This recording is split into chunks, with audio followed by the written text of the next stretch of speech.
ได้แหละพวกซื้อเลยซื้อเลขก็ซื้อมาบดน้ำมันก็ไม่ได้ทะเบียนเลขที่บ้านเป็น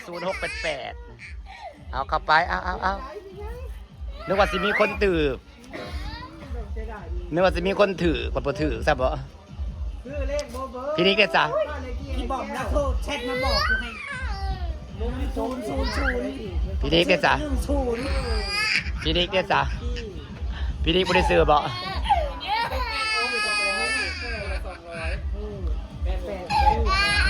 แจ้วไม่ได้ซื้อโอ้ตายเลยไว้ออกเลขที่บ้านเจ้านี่ไปซื้อค่ะ0688โอ้ยคือหัวขักเป็นละลูกหัวขวัญผู้ใดเหรอคือหัวแท้คือหัวขักแท้บัดนี้โอ้ยมาหัวขวัญอีหยังหัวขวัญก็มาถือเลขป่ะหัวขวัญมาถือเลขประวัตินาม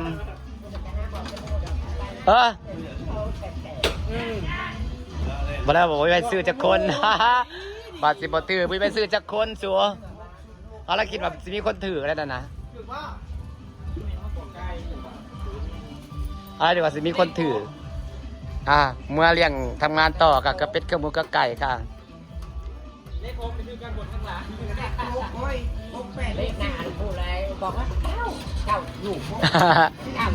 เก้าอย่าง6 9 4ไปกลับไปทำงาน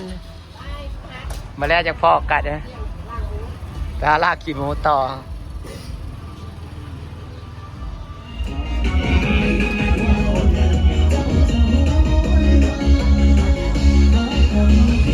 แขกมาสักกระดกกระเดียนะ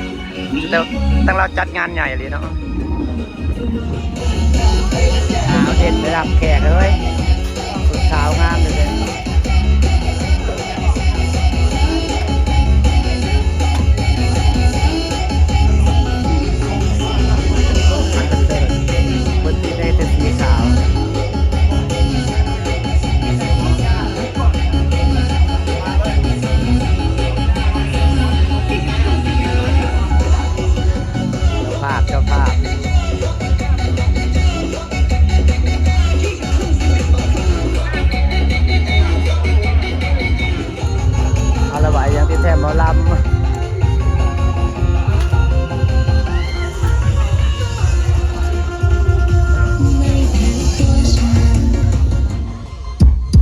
นั่นแหละ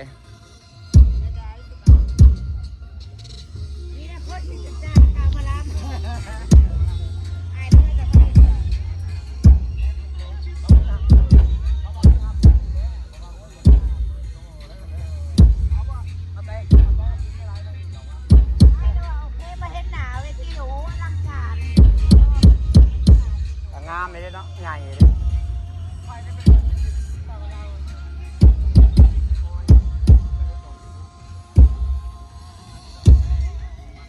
เวทีก็ใหญ่อยู่เด้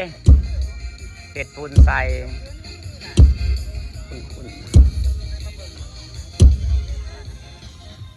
เห็ดปูนใส่นะคะแล้วเริ่มเอาศาสตร์ประกอบแล้วพวกนี้ก็หลับไปหมดแล้วพวกนี้ก็เป็นรถเก่าโมเมนต์จนจ้างเงินกูเลยนะว่าด้านมันกันนี่สายสัมพันธ์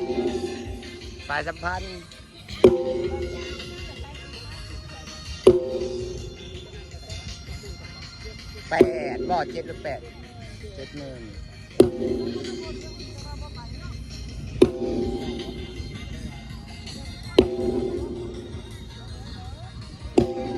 วันแรกเขาจะตัดเวทีตัดทาง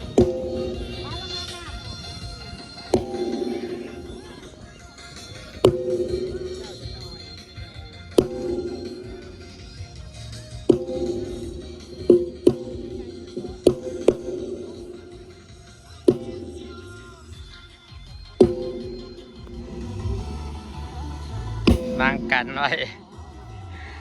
ไว้ยัดมีบอลเต้น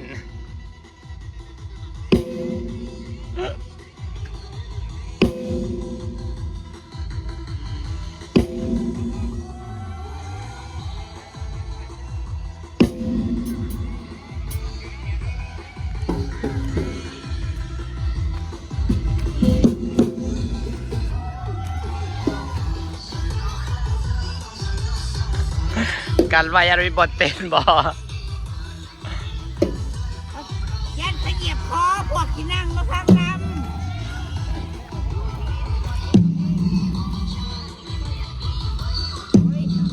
มาน่ะ พวกเขาเต็งตาดเขา เด็กเอามา โอ้สัตว์นี่ก็อยู่แล้วนี่นะตาดก็สิปิวอย่าหามึง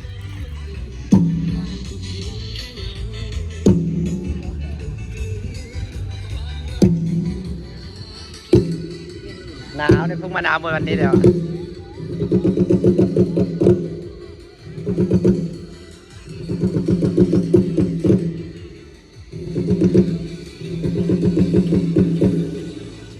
เขาหมักปูสัตว์จอดจริงๆถนนมันตันได้ไหนมีทางเลี่ยงอยู่เขาก็บดตันวะมีทางเลี่ยงกับบริการเลี่ยงของมัน